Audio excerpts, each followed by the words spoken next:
Hola, ¿qué tal? Sean bienvenidos a un capítulo más de su podcast Ignorancia Absoluta. Este es el capítulo número 20. Mi nombre es César Terrazas y conmigo está Hazel. ¿Cómo estás, Hazel? Hola César, ¿qué tal? Un día más de podcast. Desfasado.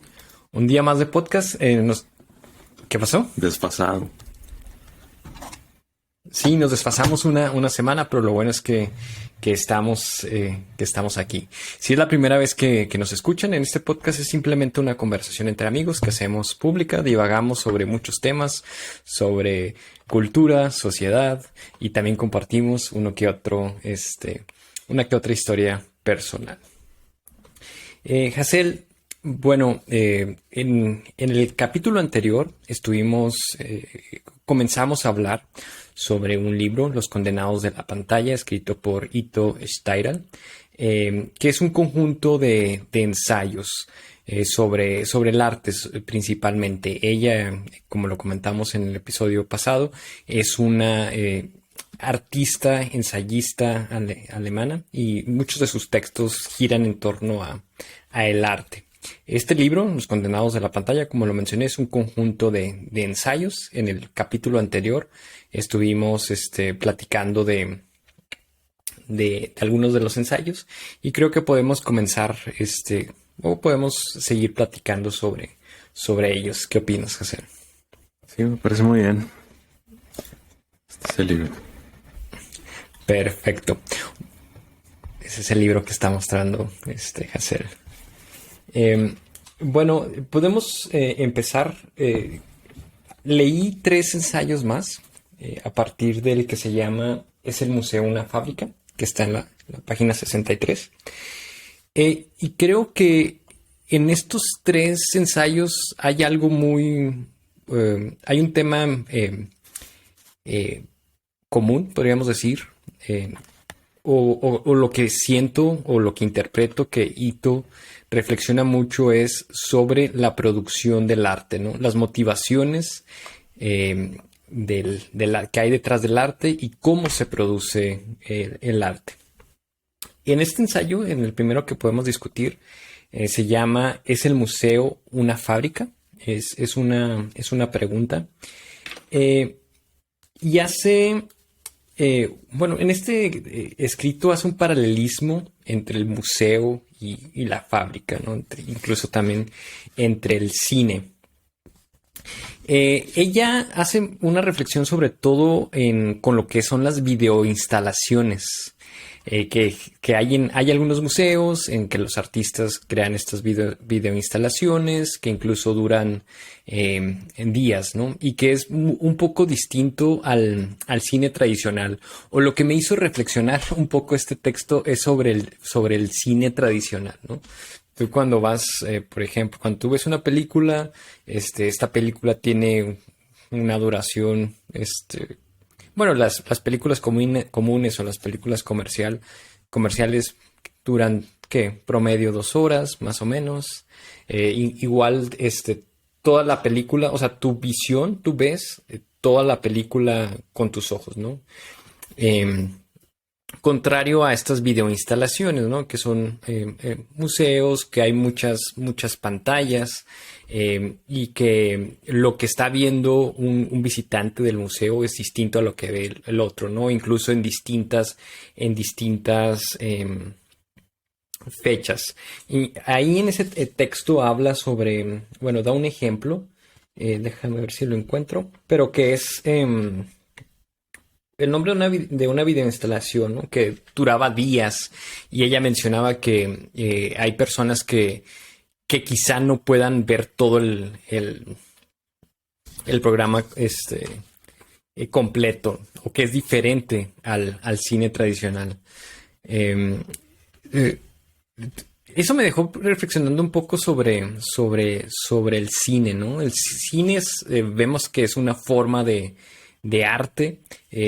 Podríamos decir que una acepción o una definición muy simple es imágenes en movimiento, ¿no? Pero estamos muy acostumbrados a estas películas comerciales.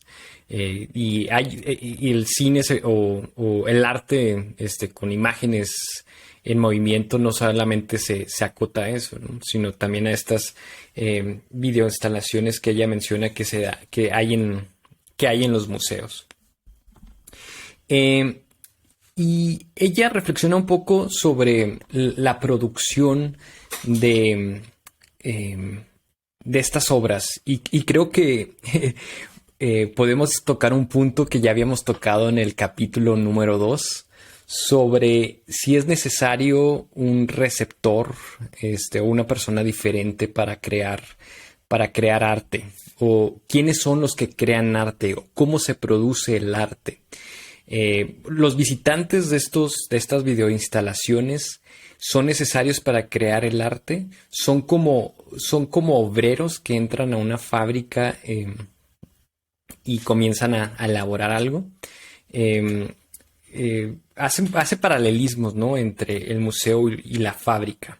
Que hay, por ejemplo, esta fábrica, ella la llama Fordiana, o siguiendo el modelo de Ford, que hay personas que van entrando, que para producir están ciertas horas y luego salen, ¿no? Que es una mecánica muy similar a los que entran en un museo, ¿no? Incluso entre esos paralelismos dice, estos museos en realidad antes eran, o los edificios que ahora son museos, antes eran fábricas, ¿no? Entonces, yo interpreto como parte del texto de Es un museo, una fábrica, el hecho de que es posible de que para que estas videoinstalaciones se sigan produciendo o siga una producción de arte, es necesario el espectador. Incluso como es multipantalla, por ejemplo, que es necesario que haya una muchedumbre que entre para que la experiencia o se vaya formando ese arte con la experiencia de cada uno de los visitantes.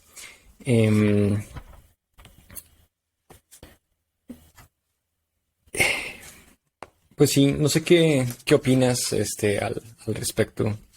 ¿Qué recuerdas sobre este ensayo? ¿Qué interpretación tuviste?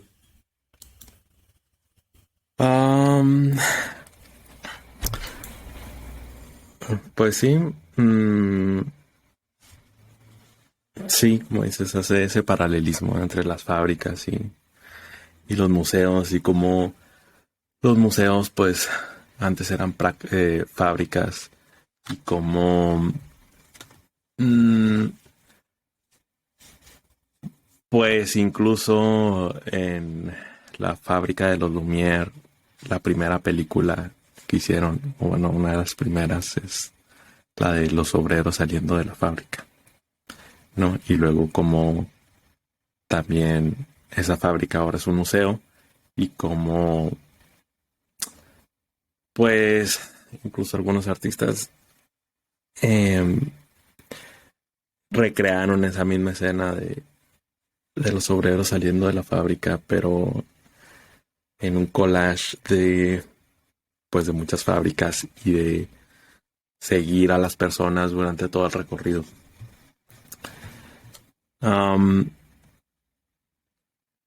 Pues sí, creo que sí tiene mucho que ver eso que dices de cómo el espectador es parte de la construcción del arte.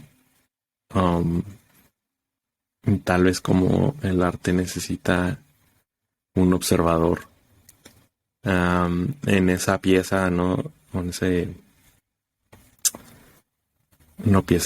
esa instalación de la que habla, de que existen tantas pantallas.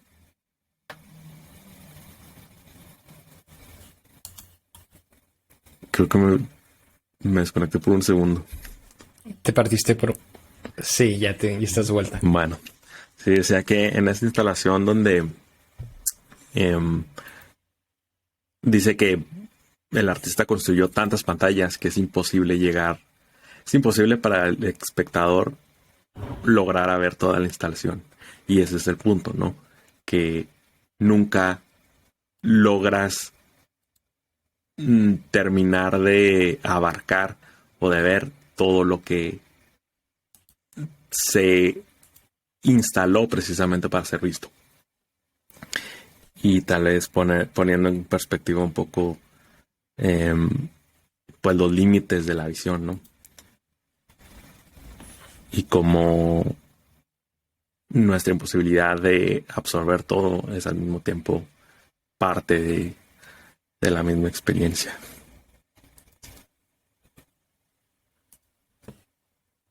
Sí, aquí leyendo un poco del texto, que compara esto que decíamos del cine clásico, que es monofocal, a estas videoinstalaciones. Voy a leer, voy a citar. Esta transformación espacial se refleja en el formato de muchas de las obras cinematográficas más nuevas. Mientras que las obras tradicionales son monocanal, de manera que focalizan la mirada y organizan el tiempo, muchas de las obras más nuevas explotan en el espacio. Mientras que en el cine tradicional dispone las obras en una sola perspectiva central, las proyecciones multipantalla crean un espacio multifocal. Mientras que el cine es un medio de masas, las instalaciones multipantalla interpelan a una multitud dispersa en el espacio, conectada solo por la distracción, la separación y la diferencia. Hablando de multipantalla y del cine, pues, habíamos comentado que el cine es una forma de arte muy, pues, nueva, relativamente nueva, menos de 200 años, y años de cachito. Pero estamos acostumbrados a estas, pues sí, como ella le llama, monocanal o focalizadas. Pero hay artistas que experimentan y que van más allá, utilizando diversas pantallas, o incluso también el cine comercial, ¿no? Con cine 3D, o incluso creo que hay salas de cine, ¿no? Donde los asientos se mueven de acuerdo a la acción, o por ahí también escuché de cines que también, dependiendo de las escenas que se están proyectando, hay olores, ¿no? Dependiendo de la 4D. Escena. 4D. Bueno, no sé cómo sí, se llama, si sea 4D. 4D es la del movimiento, ¿no? Según yo es la que supone que te ponen así olores y como aire y todo eso. Comprendo.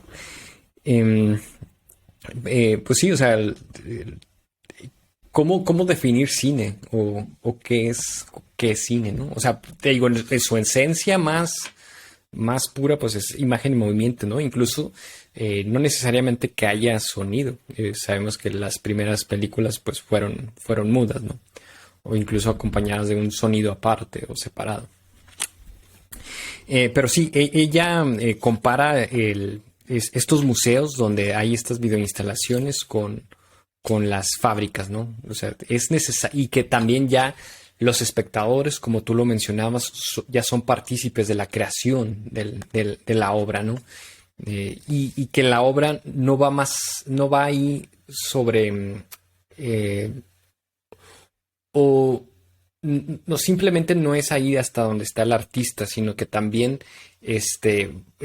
los espectadores contribuyen a la creación de la obra. Sí, tal vez otra manera de verlo sería en esta analogía de las fábricas, es que el producto no es la obra, sino el observador, la conciencia del observador. Porque a fin de cuentas, incluso con el primer ensayo del que hablaba, ¿no? Vinculándolo un poco. En esto que decía de las perspectivas y de la pintura clásica y la perspectiva central. Al situarte frente a estas instalaciones o a estas obras visuales, a final de cuentas, de alguna manera rompe el esquema de la perspectiva a las que estamos acostumbrados. Como decías ahorita, de que si el cine siempre ha sido monofocal, siempre nos situamos frente a él y somos como que simplemente observadores ante una ventana. Una vez que te enfrentas con ese mismo tipo de imágenes, o incluso las mismas imágenes de la cinematografía, de las películas, pero presentadas de una manera distinta, entonces tienes que restablecer tu relación o tu situación frente a esa obra. Y pues de alguna manera supongo que hay un intento de un cambio de perspectiva, un cambio de conciencia, una experiencia distinta. Entonces, por lo tanto, tal vez estamos fabricando conciencias.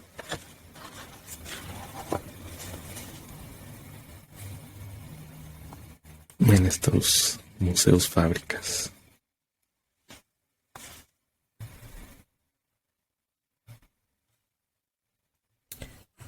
Muy bien, aquí estoy revisando mis notas.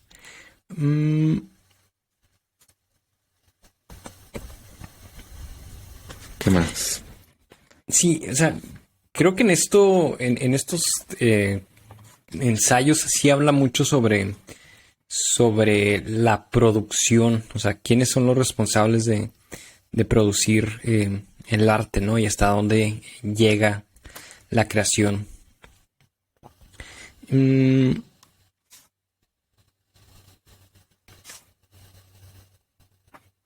Bueno, igual ahorita regreso a esto, ¿no? Podemos ir al siguiente ensayo, que se llama la articulación. No, sí. La articulación de la protesta. ¿Mande? No. Adelante. Me estoy atrasando, ¿o qué? Tal vez te está llegando lo que digo. ¿Por qué? Retrasado. No dije nada. O sea, nada más dije siguiente ensayo. Para los que nos están escuchando, estamos probando una herramienta diferente. Problemas técnicos. Probablemente tenga. Si nos quedamos callados o no te estoy escuchando, probablemente es por la herramienta que estemos utilizando. Por el internet. El siguiente ensayo es la articulación de la protesta. En este ensayo compara dos películas diferentes, pero con una similitud. Cómo muestran su creación o su propia articulación. Y de hecho, estas dos obras que comparan, las dos películas que comparas, se tratan sobre la protesta. Y al hacer esta comparación de las dos películas, déjame checar el nombre de las películas. Una es Showdown en Seattle, que documenta protestas contra las negociaciones de la Organización Mundial del Comercio en los 90s, creo.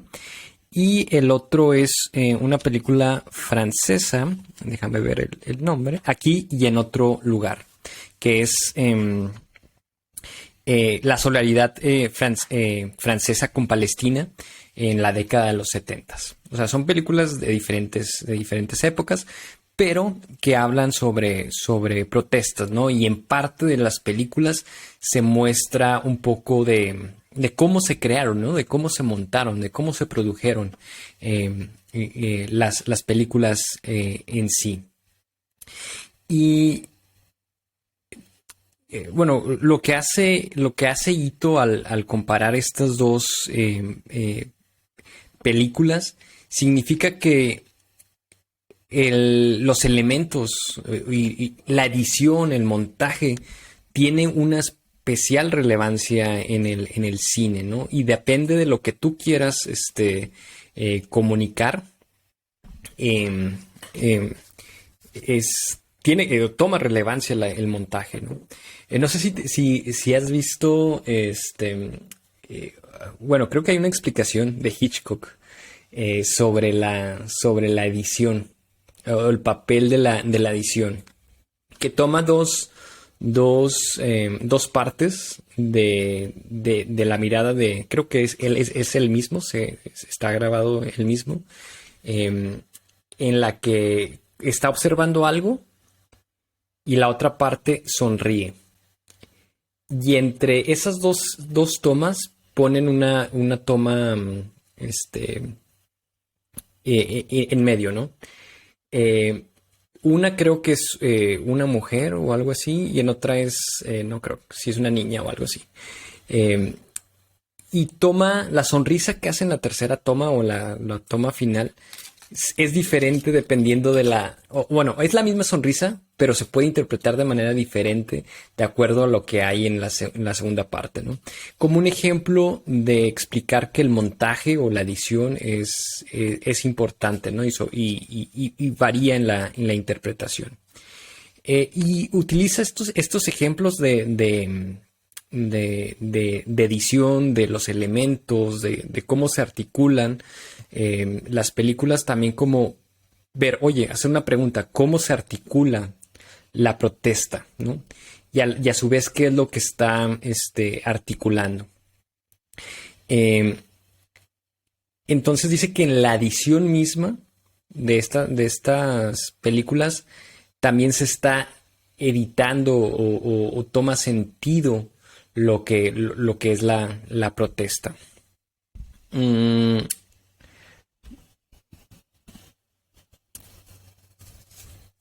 Entonces, sí, creo que te digo, hace mucha reflexión sobre cómo se producen y al último hace una pregunta, ¿no? O sea, si es importante el montaje o cómo cómo son los elementos o cuáles son los elementos y cómo se acomodan y cómo se organizan, cómo se deben de organizar para tener un movimiento o una protesta efectiva. Esa es como la reflexión o la interpretación que tuve de este ensayo. No sé qué opinas, Hazel, o cuál fue tu lectura.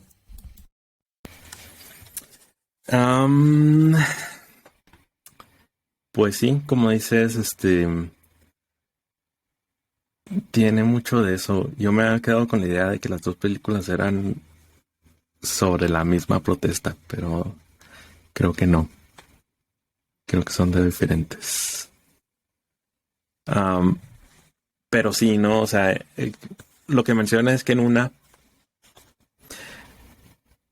esta protesta de la de Seattle muestra, es como un documental donde se va mostrando los protagonistas, ¿no? de la protesta y de cómo van haciendo las pancartas y de cómo van distribuyendo volantes y todo este rollo, ¿no? Y todos cómo se plantan ahí a hacer protesta y demás. Y en la otra muestra un poco el proceso inverso, que es cómo se construye precisamente eso que al final de cuentas terminamos viendo y que crea lo que al final entendemos como la situación. O sea, uno no está en el lugar, ¿no? Uno nunca estuvo en Seattle en 1990 o 1900 no sé qué. Y aún si estás en ese lugar, pues no experimentas todos los puntos de vista que se presentan en una película.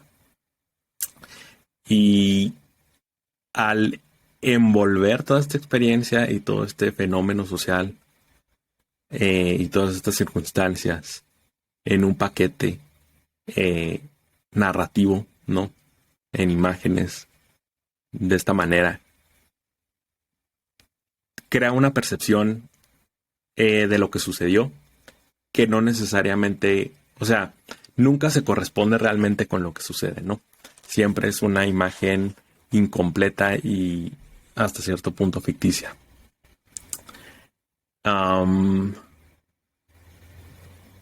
Y pues creo que incluso dice, ¿no? Que cuando empiezan a revisar todo el proceso de cómo se fue confeccionando estas películas, encuentran que pues había gente que la ponían ahí, pero que no tenía que ver, o que de repente ciertas cosas eran actuadas o cosas así, ¿no?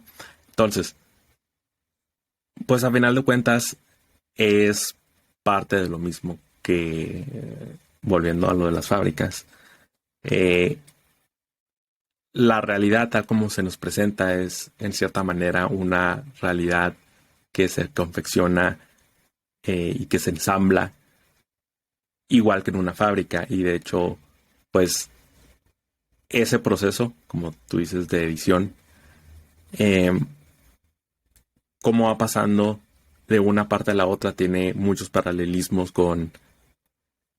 eh, con las fábricas y todo el proceso fordiano, ¿no? Y con las líneas de ensamblaje.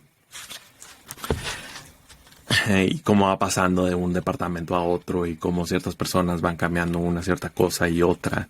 Y no sé, ¿no? Para terminar con un producto que terminamos confundiendo con...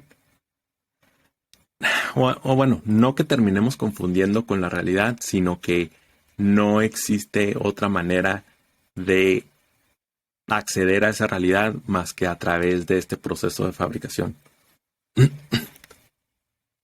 Y pues sí, de hecho, creo que este artículo, este ensayo, fue de los que más interesantes se me hicieron. Por eso.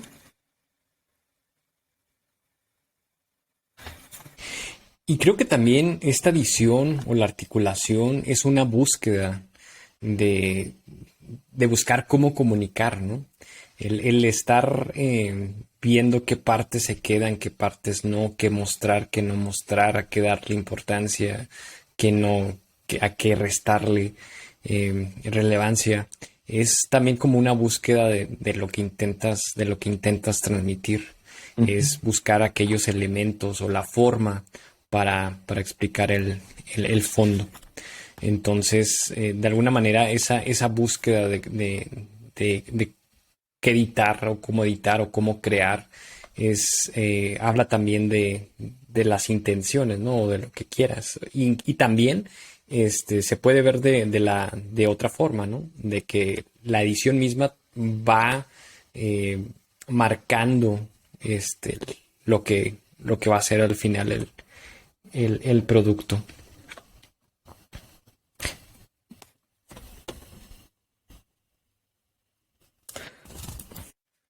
Así es, así es. Mira, de hecho, voy a leerte una parte este, de este ensayo. Dice, ya más o Dale, menos dale. casi al final, dice. En resumen, podemos decir que el principio de La Voz del Pueblo asume un papel totalmente diferente en ambas películas. Aunque es el principio organizador en Showdown in Seattle, el principio que constituye la mirada nunca es problematizado. La Voz del Pueblo funciona aquí como un punto ciego, una laguna que, de acuerdo con Jacques Lacan, constituye el campo entero de lo visible, pero solo se hace visible él mismo como un tipo de impostura. La Voz del Pueblo organiza la cadena de equivalencias sin permitir rupturas, oculta el hecho de que su objetivo político no va más allá de una noción de inclusión incuestionada. La Voz del Pueblo es así a la vez el principio organizador tanto de una concatenación como de una supresión. ¿Y qué es lo que se suprime? El topos, así decía, el topos vacío de la voz del pueblo cubre una laguna, en concreto la laguna que conforma la cuestión vinculada a las medidas y los fines políticos que se supone han de ser legitimados al evocar esa voz. Entonces, pues sí, ¿no? Siempre mostrar algo es ocultar algo al mismo tiempo. Si oyen un gato, perdón.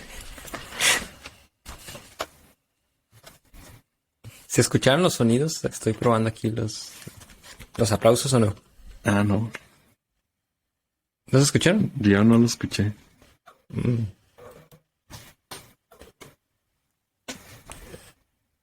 Aplausos. ¿No se escuchó? Bueno, No. estaba probando aquí esta nueva herramienta. No, tu gatito quiere participar. Aprovecho, Hazel, para tomar un receso de la discusión y a invitar a nuestro numeroso público a que nos sigan en redes sociales. Estamos en Twitter, Instagram, TikTok como Igno-Absoluta. Igual este podcast es publicado en varias plataformas como Spotify, Google Podcasts, Amazon Music, iTunes y no sé qué otro se me esté pasando. Igual pues ahí subimos los videos en YouTube. Va que va. Algo que quieras agregar, Hazel, sobre este ensayo. Pues no, creo que es todo. No se me ocurre nada más. Va, perfecto. Ahorita salen temas. Creo que, o sea, esto me hizo recordar mucho al el capítulo número 2 donde hablamos sobre el arte y la creación. Recuerdo que habíamos hecho un ejemplo de alguien que hace una obra, escribe, no sé, un poema o algo así, y no lo comparte con nadie y lo guarda y lo entierra. Platicábamos de hasta dónde o cuál es la vida de esa obra, incluso si era arte, ¿no? Si solamente el único espectador era el mismo autor. Y dónde quedaba o dónde termina el arte, ¿no? Sabemos que está ahí una hoja escrita, pero si se guarda y ya nadie la lee, ya no es arte. Que es un poco también de lo que Ito habla en alguno de estos ensayos sobre la importancia del espectador para la creación del arte. Entonces, que tercer va. ensayo. Políticas del arte. Tercer ensayo. Política. Ajá. ¿Quieres comenzar o No, comienzo? adelante, por favor. Yo. Comienza. Bueno, en este ensayo habla un poco sobre el arte contemporáneo. Voy a leer, ¿no?, sobre lo que dice.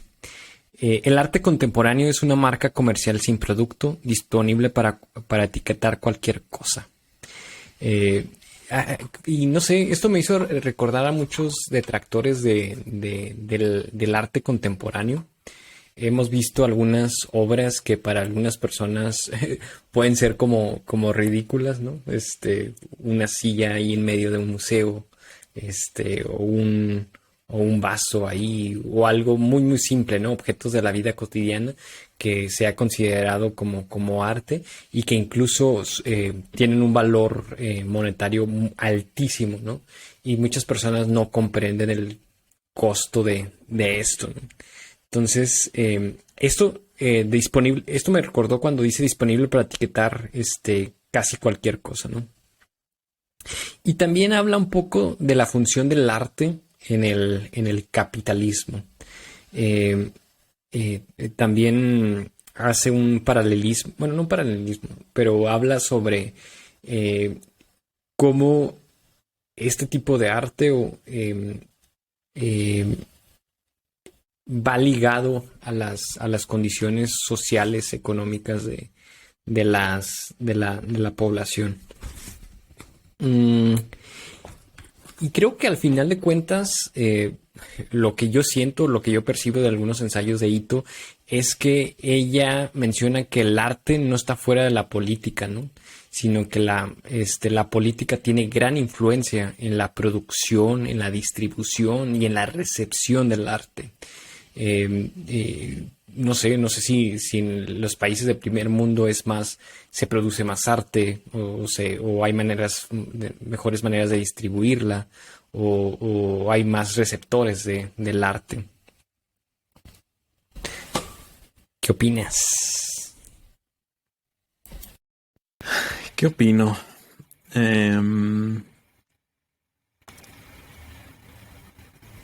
Pues sí. Sí, o sea, bueno, con respecto a lo que decías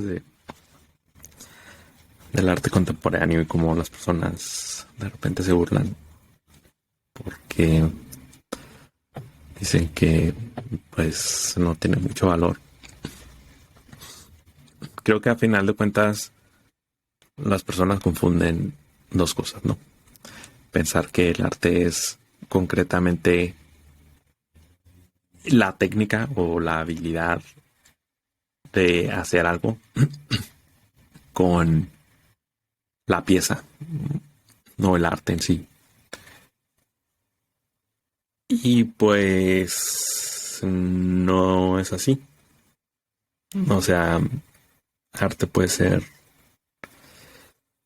El arte tiene más que ver con la relación y no con la producción. La relación con el público, con su público y con el autor, obviamente. Pero sí, o sea, sí estoy de acuerdo con que si menciona eso, está Hito, que el arte conlleva ciertas cosas políticas.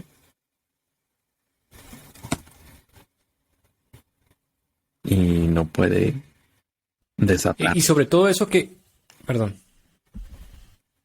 No, sí. en esas tres partes, ¿no? En la producción, en la distribución y en la recepción.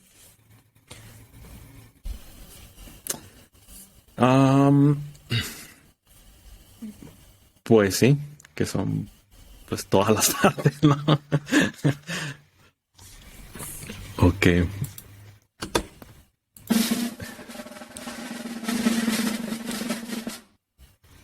Ahora sí se escuchó. Ahora sí se escuchó unos tambores. Unos tambores. Ahora vamos viendo el siguiente sonido. Ese puede ser la transición al siguiente ensayo, ¿no? Muy dramático.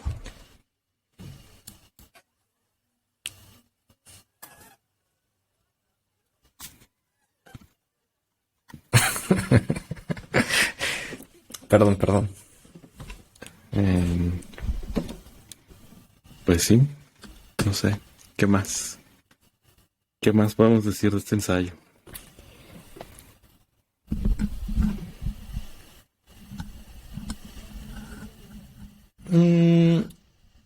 Bueno, ella introduce un término que el arte también significa trabajo, ¿no? Y dice que trabajo de choque, que es trabajo, bueno, voy a leer, afectivo ejecutado a velocidades demenciales, entusiasta, hiperactivo y profundamente comprometido.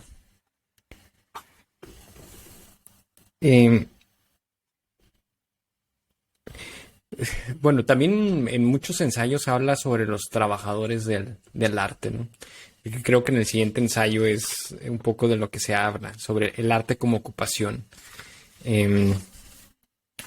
¿Quiénes, o sea, aquí podemos ir a preguntas más fundamentales? ¿Quiénes son los que crean arte? ¿O quiénes son los que definen a algo como arte? ¿Cuáles son las partes principales, para que haya arte? ¿Qué son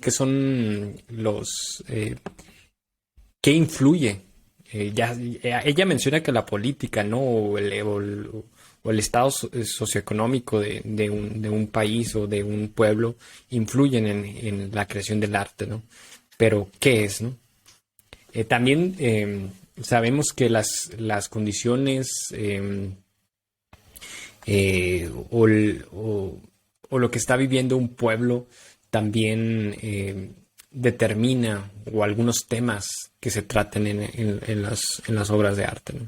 Que era como el ejemplo que yo daba el capítulo anterior, que o sea, lo que se eh, no sé, lo que se plasmaba o se transformaba en una pintura rupestre es algo diferente a lo que se plasmaba en las pinturas en Europa del siglo, no sé, 17, a lo que ahora proyectamos en las salas de cine, por ejemplo. Que es algo que influye, ¿no? Pero hay muchísimas cosas que influyen en el arte. Pero quiénes son los que producen en el arte y cómo son las condiciones de estas personas que producen arte? Bueno, no sé, César, no soy artista. Y de qué debería de hablar el arte, ¿no? ¿De qué debería? Porque, o sea, hay temas, ¿no? Bueno, esa es otra pregunta que tengo. ¿Es necesario un tema para una obra de arte? ¿O no necesariamente? Am, es necesario un tema para una obra de arte. Pues es inevitable, ¿no? De alguna manera, yo creo. Porque si dices, pues es que quiero que mi obra de arte no tenga ningún tema, ese ya es un tema, ¿no?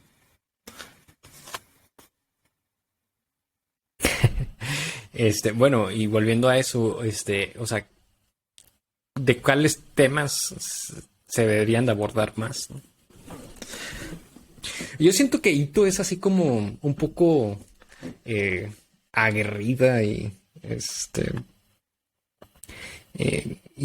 sí busca como poner el dedo en la llaga, ¿no? Y,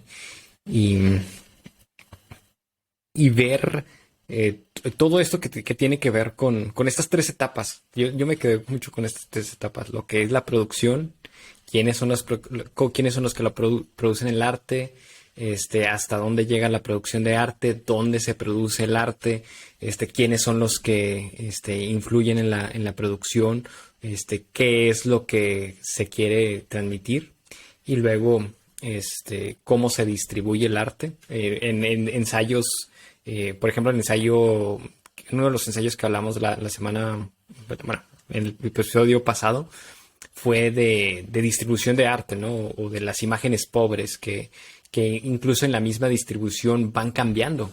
O sea, las obras en la misma distribución van cambiando. Y también en el tercer parte, ¿no? Que es que es la recepción, que también es parte fundamental del arte. Creo que hoy estoy repitiendo mucho la palabra arte, pero pues es de lo que trata el Se capítulo. trata. Em, sí, sí, y además de que, pues esas tres etapas que dices se vuelven en cierta medida parte de la obra misma, ¿no? Porque, bueno, todavía no llegamos a ese punto, pero ya que mencionaste ese ensayo sobre las imágenes pobres, ahí te decía también que más adelante en algunos de los ensayos después habla de las imágenes spam y cómo todas esas imágenes que vienen en los mails o que bloquean ¿cómo se llaman? Pues las aplicaciones estas anti-spam y todo ese tipo de cosas, la gran mayoría de ellas nunca termina siendo vista. Pero el hecho de que así sea también influye en la manera en que son creadas. O sea, tal vez son creadas a conciencia de que nunca van a ser vistas la mayoría de ellas. Y tomar conciencia de eso al mismo tiempo, pues, te dice algo, ¿no? Del mundo, no, o te puede informar sobre un síntoma tal vez social o lo que quieras, ¿no? Em, y por lo tanto, entonces, ese fenómeno mismo se vuelve parte de esas imágenes de arte pobre que nunca son vistas, pero que sin embargo siguen influyendo sobre el mundo, ¿no? Porque pues ahí están.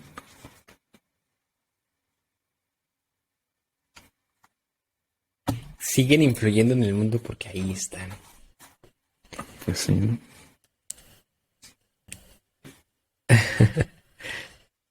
Pero, o sea, ahí vemos las tres etapas, ¿no? La producción, la distribución y la recepción. Que el Internet, o sea, ha jugado un papel importantísimo en la distribución del arte. Y en la producción. Y en la recepción, en las tres etapas. Sí, sí, pues así es. O sea, incluso pensar, ¿no? En hace algunos siglos, ¿no? La gente no tenía, pon tú, no sé, Napoleón o alguna de las figuras famosas de aquellos tiempos o pinturas famosas como la Mona Lisa. Pues la gente, la mayoría de las personas no sabía cómo, nunca vio la Mona Lisa o nunca supo cuál era la cara de Napoleón o, o tal vez sí, pero de una manera distorsionada, ¿no? A través de copias o de imágenes, otra vez, volviendo a lo mismo, imágenes pobres de súper mala calidad, impresas en un eh, periódico eh, o ese tipo de cosas. Y ese hecho, la abundancia de imágenes, eh, pues tiene que cambiar de alguna manera nuestra relación con lo que representan esas imágenes y con las obras mismas, ¿no? Porque no vamos a experimentar lo mismo nosotros que vemos 100 veces eh, las personas famosas en un día que para alguien que nunca supo realmente cómo se veía alguien, ¿no? Que influenciaba en su vida de una manera muy, muy directa. Your browser is limiting the storage available. Sí, estoy viendo aquí bueno, en esta nueva herramienta que estamos utilizando y dice que tu browser está limitando el storage para esta herramienta y que el recording puede detenerse inesperadamente. Esperemos que no. Que estés seguro de que tengas suficiente espacio en tu computadora o que no estés navegando en modo incógnito. Grande. Te está espiando. ¿Estás en modo incógnito? Yo no. Te estás viendo. Sí, pues sí. Em, ¿Qué más? ¿Qué más, Hazel? ¿Qué más? Em, El arte como ocupación, ¿ese lo leíste? Leí una parte, o sea, casi, este, mm, bueno, ella menciona o define ocupación como una manera de, perder tiempo y recursos. Este, y habla sobre la ocupación como arte. Eh, eh, aquí subrayé un texto que creo que también tiene que ver un poco con el ensayo anterior, que el arte es parte de un sistema global desigual, que subdesarrolla algunas zonas del mundo mientras superdesarrolla otras, y las fronteras entre ambas se conectan y se solapan. Te digo que Ito es muy, o sea, menciona y hace mucho hincapié en las condiciones del mundo y cómo afectan en el arte, ¿no? Ujú. ¿Tú cómo crees que el arte, bueno, o las condiciones afecten la producción, distribución y recepción del arte? Am, no sé cómo responder esa, esa pregunta. Eh, Bueno, se trata también de plantear preguntas y no solamente responderlas, ¿no? Igual pues no se sabe. pero pues sí, o sea,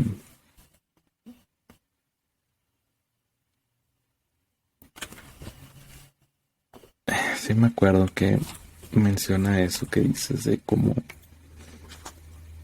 el arte contribuye a esas desigualdades y demás.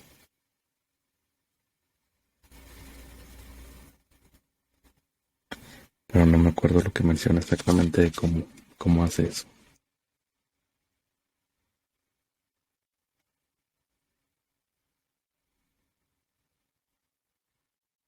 Otra pregunta que no necesariamente tenemos que responder, pero es una pregunta e incluso tiene que ver con lo que mencionaste eh,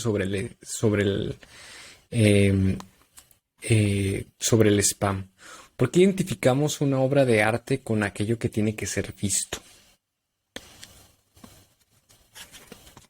Pues porque si no has visto, ¿cómo sabes que es arte? O sea, tienes que estar consciente de la existencia de algo, ¿no? Y, y al final de cuentas el arte es un medio material, ¿no?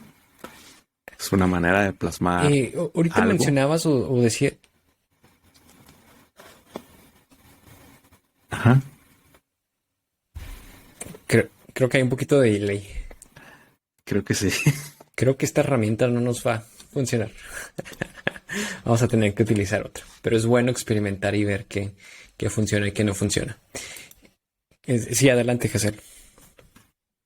No, pues nada más que el arte es plasmar en un medio material algo, no crear y moldearlo. Ahorita mencionabas que el arte también tiene que ver con una relación, ¿no? Entre el espectador y el creador.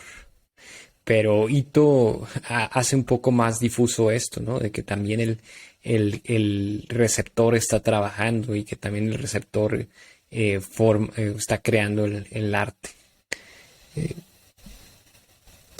Pues sí, o sea, es la Pero, relación misma, ¿no? pero esa relación, ¿qué características es una pregunta, no necesariamente tienes que contestarla. ¿Qué características debe tener esa relación para que podamos este, creer o entender de que hay arte ahí? ¿Qué características?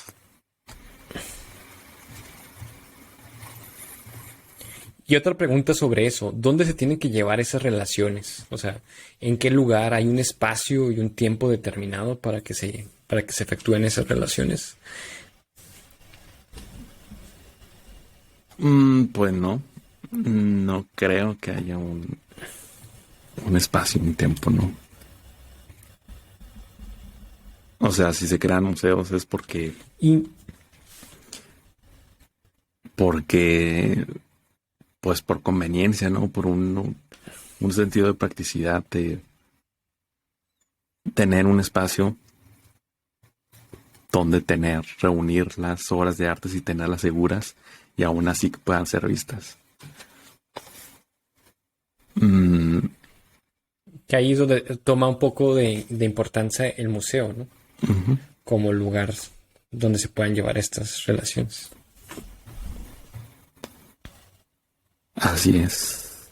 Sí es, pero pues te digo, no, o sea, existe el arte digital que obviamente puede consumirse en cualquier parte.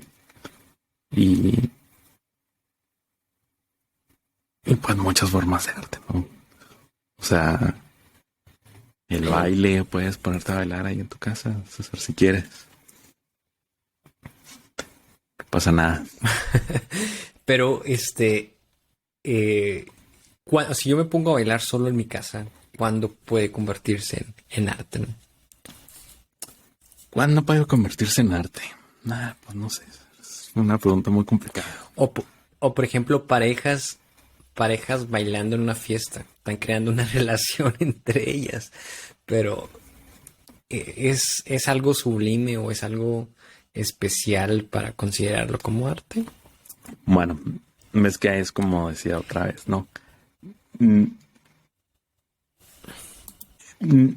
Es el intento de poder comunicar o transmitir o plasmar algo que es difícil de transmitir con palabras o una experiencia que no es reductible a tal vez al lenguaje común y se intenta plasmar en un medio material con el fin precisamente de externalizarlo y poder experimentarlo separado de uno mismo, ¿no? O poder transmitirlo, poder comunicarlo. Y pues por lo tanto, en ese sentido, o sea, cuando hablo de la relación entre el objeto y el sujeto, ¿no? Que, o sea, a ver, si yo, por ejemplo, tomo una cuchara, ¿cuál es mi relación yo como sujeto con ese objeto que es una cuchara? Pues es una relación de que yo entiendo que la cuchara puede usarse de cierta manera, que sirve para comer, que está asociada con el hambre o con la comida o con cierta sensación de placer, de comida. Entonces, existe una bola de cosas, ¿no? Que existen en esa relación entre ese sujeto y ese objeto. Pero el arte se supone que pues tendría que ir más allá y ese tipo de relaciones ser pues ser algo un poco más profundo que eso, ¿no? No simplemente de que, pues sí, cuchara sirve para comer, sino plantearte a ti mismo ante una cuestión más compleja y más importante tal vez.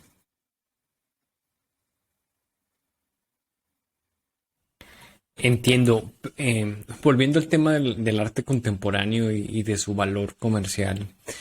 El problema no es que, sí, o sea, puede haber objetos o puede haber obras de arte que hay una intención, que a lo mejor no son complejas técnicamente o a simple vista parece no tener un fondo y que a lo mejor sí lo tienen. Pero ya viendo el arte como negocio o como una forma de inversión, muchas veces hay, se vuelve, se puede llegar a volver algo muy superfluo, muy superficial, que al no tener conciencia de la relación o creer que existe algo de fondo, pero no existe, o charlatanes que quieren timar al, al, al catalogar ya todo como arte y darle un precio estratosférico. Ahí es donde puede haber las críticas, ¿no? Y puede dañar o afectar aquellas obras que a lo mejor sí hay un valor por detrás o un fondo. Sí, pero yo diría que, bueno, no sé, tal vez estoy diciendo alguna tontería, pero yo diría que el buen arte no depende necesariamente de que tengas que entender algo, ¿no? O de que tengas que saber un secreto de cómo interpretar la obra, sino que la manera en que te afecta la obra es independiente de lo que tú pienses sobre la obra. Y te hace replantearte cosas que asumes como pues que no te cuestionas o que te replanteas cosas que tomas simplemente por hechos para verlas en una nueva luz. ¿Te refieres que el arte no necesariamente se tiene que ser comprendido o procesado al 100%, sino que debemos de entender el arte como o vivir el arte de la manera en que se afecta y no te afecta, ¿no? O la impresión que provoca en ti, no necesariamente algo que tienes que comprender? Sí, sí. ¿A eso te refieres? Por lo menos no comprenderlo intelectualmente o no necesariamente ser completamente consciente sobre esas maneras en que te afectan. O racionalizarlo. Uh-huh. Va que va. Pues la buenito nos ha dado de qué hablar. Yo creo que en los siguientes capítulos, cuando le avance más a los ensayos, podré platicar más a detalle. Vamos poniendo una musiquita aquí. La sección de cómo vamos a nombrar este capítulo. ¿Cómo vamos a nombrar este capítulo? El capítulo siento que este ha sido un capítulo muy accidentado por el cambio de herramienta. ¿Cómo lo pusimos al anterior? Pero fue bueno. Nosotros y las imágenes. O las imágenes y nosotros. Las imágenes y nosotros. En este estamos hablando más, hablamos más como de la fábrica o de la creación del arte.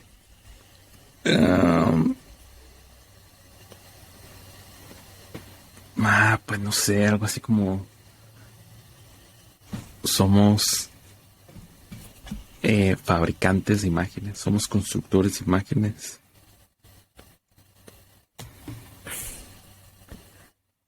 Somos obreros de arte. No está mal. ¿Va? Entonces se queda, somos obreros de arte.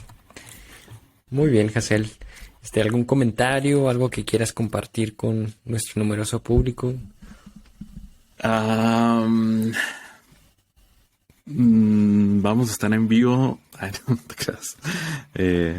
No, pues nada más que nos sigan en nuestro siguiente capítulo. Pues sí, igual quieres ya compartir de que vamos a estar próximamente en Monterrey. Nos invitaron a una conferencia que vamos a estar ahí impartiendo.